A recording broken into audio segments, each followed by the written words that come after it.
ঢাকার মিরপুরের কালশী বস্তি, আগুনে পুড়ে নিঃস্ব শত শত পরিবার।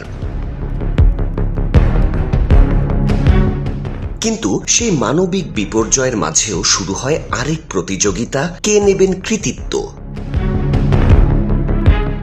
অভিযোগ উঠেছে আদালতে বিচারাধীন একটি জমিকে ঘিরে নিজেদের রাজনৈতিক অবস্থান শক্ত করতে মাঠে নেমেছেন দুই প্রভাবশালী নেতা, একজন যুব ও ক্রীড়া প্রতিমন্ত্রী ও ঢাকা উত্তর বিএনপির আহ্বায়ক আমিনুল হক, অন্যজন ঢাকা ১৬ আসনের সংসদ সদস্য কর্নেল অবসরপ্রাপ্ত আব্দুল বাতেন। অথচ যে জমি নিয়ে এত তৎপরতা, সেই জমিতে সুপ্রিম কোর্টের আপিল বিভাগের স্থিতাবস্থা এখনো বহাল।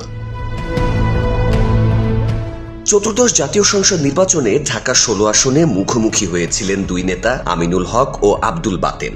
নির্বাচনে জয়ী হন আব্দুল বাতেন, তবে পরবর্তীতে টেকনোক্র্যাট কোটায় যুব ও ক্রীড়া প্রতিমন্ত্রী হন আমিনুল হক। এরপর থেকেই বিভিন্ন ইস্যুতে দুজনের রাজনৈতিক প্রতিদ্বন্দ্বিতা পায় নতুন মাত্রা। এই বাবা এখনো পড়ায় তো নেওয়ার কোনো মানি না, আছে কোনো মানি? এসব মানুষ মেরা ফেলা, যদি সরকার বাংলাদেশের মানুষ না লাগে তা মেরালা। এটা ষড়যন্ত্র করে পড়ছে, মনে করছে এরা উচ্ছেদ হইব না, তাহলে আগুন ধরাই দিই, নিশ্চয়ই এরা যাইব গা। আজকে ভেঙে দিলে কালকে রাস্তায় আমাকে থাকতে হইব, ছেলে মেয়ে নিয়ে। আমরা কই যাবো উচ্ছেদ হয়ে? হেগো জায়গায় নিয়ে আমাকে সব একটা বাসন দিয়ে হেগো জায়গায় নিয়ে যাবো। সাম্প্রতিক সময়ে মিরপুর ১১ নম্বর সেকশনের কালশী মোড় সংলগ্ন কলাবাগান বস্তিতে উচ্ছেদ অভিযান চালায় জাতীয় গৃহায়ণ কর্তৃপক্ষ। উচ্ছেদকে কেন্দ্র করে সংঘর্ষে আহত হন উভয় পক্ষের অর্ধশতাধিক মানুষ। মামলার ভয়ে এলাকা প্রায় পুরুষশূন্য হয়ে পড়ে। এর একদিন পর রাতের আঁধারে আগুনে পুড়ে যায় ৩ শতাধিক ঘর, সব হারিয়ে নিঃস্ব হয়ে পড়ে শত শত পরিবার। যখন তখন হুমকির মুখে থাকি, না আছে আমাদের জানের মায়া, না আছে জানের ভয়। আমাকে পিছে সারাক্ষণ সন্ত্রাসের গ্রুপ, উচ্ছেদ না করা পর্যন্ত তাদের শান্তি নেই। ঝড় বৃষ্টিতে ভিজে পুড়ে আমরা অমনি এখানে বসবাস করতাম, কিন্তু এতটুকু সাথ যদি এখন সরকার আমাদের এখানে না রাখে তাহলে আমরা কোথায় যাব?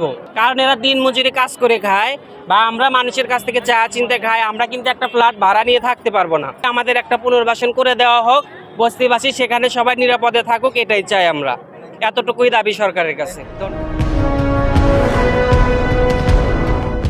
কিন্তু অভিযোগ, ক্ষতিগ্রস্তদের পাশে দাঁড়ানোর পরিবর্তে দুই নেতাই সক্রিয় হন গৃহায়ণ কর্তৃপক্ষের অবস্থানকে সমর্থন দিতে। স্থানীয়দের দাবি, প্রতিমন্ত্রী আমিনুল হকের অনুসারীরা বস্তিবাসীকে আশ্বস্ত করেন গৃহায়ণের মাধ্যমে তাদের জন্য ফ্ল্যাটের ব্যবস্থা করা হবে। অন্যদিকে এমপি আব্দুল বাতেনও ওই জমি দ্রুত গৃহায়ণ কর্তৃপক্ষের দখলে দেওয়ার পক্ষে অবস্থান নেন। এরই ধারাবাহিকতায় প্রতিমন্ত্রী আমিনুল হক নিজের মন্ত্রণালয়ে প্যাডে গৃহায়ণ ও গণপূর্ত মন্ত্রীর কাছে ডিও লেটার পাঠিয়ে পোড়া বস্তির ১৩ একর জমিতে বহুতল ভবন নির্মাণের সুপারিশ করেন। পরে সেই চিঠি সামাজিক যোগাযোগ মাধ্যমে ব্যাপকভাবে প্রচার করেন তার সমর্থকেরা। অন্যদিকে এমপি আব্দুল বাতেন ফেসবুকে দাবি করেন, সংসদে বিষয়টি উত্থাপনের পর তার উদ্যোগেই গৃহায়ণ কর্তৃপক্ষ উচ্ছেদ এবং বাউন্ডারি ওয়ালের কাজ শুরু করেছে। তবে দৈনিক এদিনের অনুসন্ধানে উঠে এসেছে ভিন্ন তথ্য। অনুসন্ধানে জানা যায়, বাউনিয়া মৌজার সিএস দাগ নম্বর ৩২১৬ থেকে ৩৪৭৪-এর ৪০ দাগের ১৩ একর জমি নিয়ে মামলা চলমান। বাদী আইনউদ্দিন হায়দার ও ফয়জুন্নেসা ওয়াকফ এস্টেট। ২০২১ সালের ২রা September civil petition for leave to appeal number ১৫২১/2021 মামলায় সুপ্রিম কোর্টের আপিল বিভাগ পুরো এলাকায় স্থিতাবস্থা জারি করেন। সেই আদেশ এখনো বহাল। মামলার নথি অনুযায়ী নিষ্পত্তি না হওয়া পর্যন্ত ওই জমিতে নতুন উচ্ছেদ অভিযান কিংবা গৃহায়ণ কর্তৃপক্ষের প্রবেশের কোনো সুযোগ নেই। জমি যে অবস্থায় আছে সে অবস্থাতেই রাখতে হবে। স্থানীয়রা অভিযোগ করছেন, কৃতিত্ব নেয়ার প্রতিযোগিতায় দুই নেতার অবস্থানই অসহায় বস্তিবাসীকে আরো বিপদে ফেলেছে। আমরা কি এই দেশে রোহিঙ্গারা যদি জায়গা পায় আমরা কেন পাবো না? আমগরে কেন ফুরাইলো? হ্যাঁ কি পারলো না যে কারা ফুরাইছে? এই লোকগুলোর আমরা ধরি, হ্যাঁ কি আজ পর্যন্ত খাই এই বিচারটা করে নাই? আরে ভাত না পাই আমরা পোলাপানের দড়ির ভিতরে জড়াইবই, অবশ্যই জড়াইবো। কি করে খাইবো? মাথা গুজর খাইনি, আমরা রাস্তায় থাকবো। পোলাপানের জায়গায় আমরা খাওয়া লেখাপড়া করতে শিখামু। আমগো তো এটা বাধ্য হইতে হইব, এটা সরকারের দায়ভার নিতে হইব। এটা নাম প্রকাশে অনিচ্ছুক ষাটোর্ধ্ব এক নারী দৈনিক এদিনকে বলেছেন, হাউজিং আমাগো গায়ে টাচ করার সাহস করতো না। যদি এমপি মন্ত্রী পাল্লাপাল্লি কইরা হ্যাগো পক্ষ না নিত। খালি হাউজিং না, আর্টিকেলরও ব্যাকিং দেয় আমিনুল। আর্টিকেল আবার কি? এমন প্রশ্নের জবাবে তার উত্তর, আর্টিকেল হইল এই এলাকার সবচাইতে বড় দখলবাজ।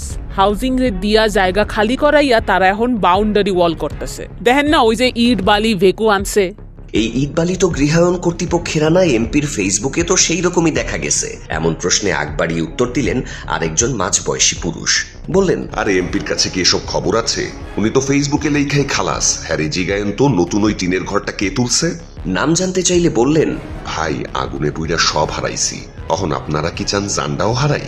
স্থানীয় বাসিন্দা লতিফা বানু বলেন, ওয়াকফ সম্পত্তি দখল করা হারাম, মামলা চলা জমি দখল করা আরো বেশি হারাম, কিন্তু সেই হারাম জমিতেই নাম কামাতে নেমেছেন নেতারা। এ বিষয়ে জানতে চাইলে ঢাকা 16 আসনের জামায়াত দলীয় সংসদ সদস্য আব্দুল বাতেন দৈনিক এদিনকে বলেছেন, আমি জানি যে এটা সরকারি সম্পত্তি, সেজন্য সরকার এটাকে অধিগ্রহণ করে ঘেরাও দিচ্ছে। পাশাপাশি এটা যে ওয়াকফর সম্পত্তি হিসেবে দাবি আছে সেটাও শুনেছি। সুপ্রিম কোর্টের আপিল বিভাগের স্থগিতাদেশ সম্পর্কে তিনি বলেছেন, বিরোধী দলের সদস্য হিসেবে আমি তো ব্যক্তিগতভাবে সরকারকে প্রভাবিত করতে পারি না, তবে আমি শুনেছি ওয়াকফ যে এটা দাবিদার তারাও সরকারের কাছে আবেদন করেছে। এটা নিয়ে সমন্বয় মিটিংও হয়েছে বা হবে, হওয়ার পর সরকার যেটা সিদ্ধান্ত নেয় সেটাই হবে। তাছাড়া এটা নিয়ে সরকারের পক্ষে গেজেট আছে বলেও আমি জানি।